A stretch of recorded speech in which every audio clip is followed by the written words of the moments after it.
ನಮಸ್ಕಾರ ವೀಕ್ಷಕರ, ನಾನು ನಾಗರಾಜ್ ಹಪ್ಸಂದ್ರ. ನೀವು ನೋಡ್ತಾ ಇದ್ದೀರಿ ವಾರ್ತಾ ಭಾರತಿ ಡಿಜಿಟಲ್. ಸದ್ಯ ರಾಜ್ಯದಲ್ಲಿ ಬಂದಿರತಕ್ಕಂಥ ಎರಡು ಉಪಚುನಾವಣೆಗಳು ಎರಡು ರಾಷ್ಟ್ರೀಯ ಪಕ್ಷಗಳಾದಂತಹ BJP ಮತ್ತು ಕಾಂಗ್ರೆಸ್ಗೆ ಪ್ರತಿಷ್ಠೆಯ ಕಣ ಆಗಿರ್ತಕ್ಕಂಥದ್ದು. ಅದರಲ್ಲೂ ಏನು ದಾವಣಗೆರೆ ದಕ್ಷಿಣ ವಿಧಾನಸಭಾ ಕ್ಷೇತ್ರದ ಉಪಚುನಾವಣೆ ಕಾಂಗ್ರೆಸ್ ಪಾಲಿಗೆ ಅಗ್ನಿ ಪರೀಕ್ಷೆ ಆಗಿಬಿಡುತ್ತಾ ಅನ್ನೋ ಒಂದು ಚರ್ಚೆ ದೊಡ್ಡ ಮಟ್ಟದಲ್ಲಿ ಆಗ್ತಾ ಇರ್ತಕ್ಕಂಥದ್ದು. ಇದಕ್ಕೆ ಪ್ರಮುಖವಾದಂಥ ಕಾರಣ, ಇಷ್ಟು ದಿನ ಏನು ಒಂದು ಟಿಕೆಟ್ ಕಗ್ಗಂಟು ಆ ಒಂದು ಕಾಂಗ್ರೆಸ್ ಪಕ್ಷದಲ್ಲಿತ್ತು, ಅದು ಬಗೆಹರಿದಂತೆ ಕಾಣ್ತಾ ಇಲ್ಲ. ಯಾಕಂತಂದರೆ ಈಗಾಗಲೇ ಏನು ಈ ಪಕ್ಷದ ವತಿಯಿಂದ ಏನು ದಿವಂಗತ ಶಾಮನೂರು ಶಿವಶಂಕರಪ್ಪನವರ ಕುಟುಂಬದ 3ನೇ ತಲೆಮಾರಿನ ವ್ಯಕ್ತಿಗೆ ಟಿಕೆಟನ್ನು ಘೋಷಣೆಯನ್ನು ಮಾಡಿರ್ತಕ್ಕಂಥದ್ದು. ಹಾಗಾದರೆ ಈ ಘೋಷಣೆ ಮಾಡಿದ ಕೂಡಲೇ ಇಲ್ಲಿ ಎಲ್ಲವೂ ಸರಿ ಹೋಯ್ತಾ? ಯಾಕಂತಂದರೆ 4 ಬಾರಿ ದಾವಣಗೆರೆ ದಕ್ಷಿಣವನ್ನು ಶಾಮನೂರು ಶಿವಶಂಕರಪ್ಪ ಅವರು ಪ್ರತಿನಿಧಿಸಿದ್ರು. ಈಗ ಸಮರ್ಥ್ಗೆ ಟಿಕೆಟನ್ನು ನೀಡಲಾಗಿದೆ. ಅದಕ್ಕೆ ಎಲ್ಲವೂ ಸರಿ ಹೋಯ್ತಾ ಅಂತ ನೋಡಿದ್ರೆ ಖಂಡಿತವಾಗ್ಲೂ ಇಲ್ಲ. ಅದಕ್ಕೆ ಉದಾಹರಣೆ ಅಂತಂದರೆ ಇವತ್ತು ನಡೆದಂಥ ನಾಮಿನೇಷನ್ ಪ್ರಕ್ರಿಯೆ ಏನು, ಇವತ್ತು CM DCM ಆದಿಯಾಗಿ ದೊಡ್ಡ ದೊಡ್ಡ ನಾಯಕರ ಜೊತೆ ಬಂದು ಸಮರ್ಥ್ ಮಲ್ಲಿಕಾರ್ಜುನ್ ಒಂದು ನಾಮಿನೇಷನನ್ನು ಫೈಲ್ ಮಾಡಿದ್ರು.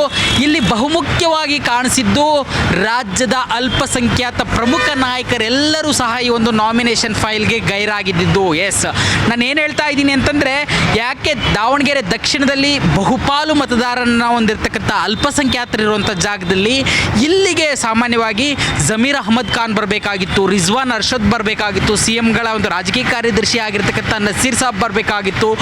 ಏನು ಇಲ್ಲಿ MLC ಆಗಿರ್ತಕ್ಕಂಥ ವ್ಯಕ್ತಿ ಇದ್ದಾರೆ ಜಬ್ಬಾರ್ ಸಾಬ್, ಅವ್ರು ಬರಬೇಕಾಗಿತ್ತು. ಇವರು ಯಾರೂ ಸಹ ನಾಮಿನೇಷನ್ ಪ್ರಕ್ರಿಯೆಯಲ್ಲಿ ಭಾಗಿಯಾಗಲ್ಲ. ಅಲ್ಲಿಗೆ ಬಹಳ ಸ್ಪಷ್ಟವಾಗಿ ಗೊತ್ತಾಗ್ತಾ ಇದೆ, ಅಲ್ಪಸಂಖ್ಯಾತ ಸಮುದಾಯಕ್ಕೆ ಕಾಂಗ್ರೆಸ್ ಟಿಕೆಟ್ ಕೊಡದೇ ಇರೋದ್ರಿಂದ ಈ ನಾಯಕರ ಮುನಿಸು ಇನ್ನೂ ಬಗೆಹರಿದಿಲ್ಲ ಅಥವಾ ಇನ್ನೂ ತಣದಿಲ್ಲ. ಹೈಕಮಾಂಡ್ ಹೇಳಿದ ಮಾತ್ರಕ್ಕೆ ಇವರು ಯಾರೂ ಸಹ ಎಲ್ಲರೂ ಬಂದು ನಾಮಿನೇಷನ್ ಪ್ರಕ್ರಿಯೆಯಲ್ಲಿ ಭಾಗಿಯಾಗಿಲ್ಲ. ಯಾಕಂದರೆ ಸುಮಾರು 70,000ಕ್ಕೂ ಅಧಿಕ ಮತಗಳು ಈ ಒಂದು ವಿಧಾನಸಭಾ ಕ್ಷೇತ್ರದಲ್ಲಿ ಇರ್ತಕ್ಕಂಥದ್ದು.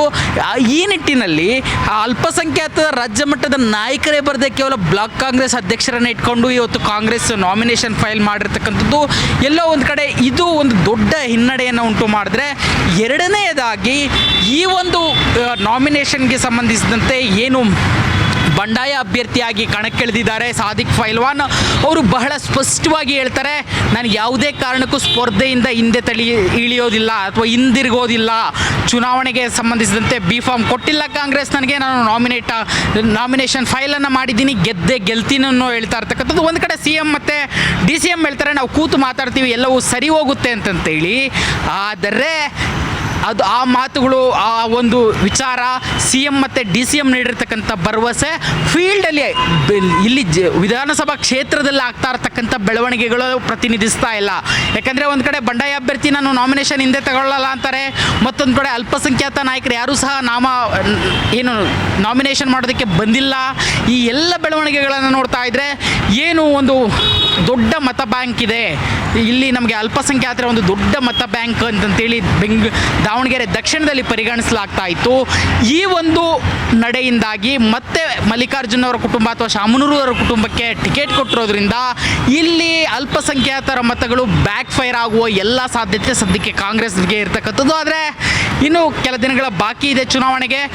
ಅಷ್ಟರಲ್ಲಿ ಕಾಂಗ್ರೆಸ್ ಈ ಸಮಸ್ಯೆಯನ್ನು ಸರಿ ಮಾಡಿಕೊಳ್ಳುತ್ತಾ ಅಥವಾ ನಿಜಕ್ಕೂ ಈ ಬಾರಿ ಇಡೀ ರಾಜ್ಯವೇ ನೋಡುವಂತಹ ಒಂದು ಹೊಸ ಉತ್ತರವನ್ನು ಈ ಒಂದು ವಿಧಾನಸಭಾ ಕ್ಷೇತ್ರ ನೀಡುತ್ತಾ ಅನ್ನೋದನ್ನು ಕಾದು ನೋಡಬೇಕಾಗಿರ್ತಕ್ಕಂಥದ್ದು. ವಿಡಿಯೋ ಜರ್ನಲಿಸ್ಟ್ ಜಿಶನ್ ಜೊತೆ ನಾಗರಾಜ್ B. ಹಪ್ಸಂದ್ರ, ವಾರ್ತಾ ಭಾರತಿ, ದಾವಣಗೆರೆ.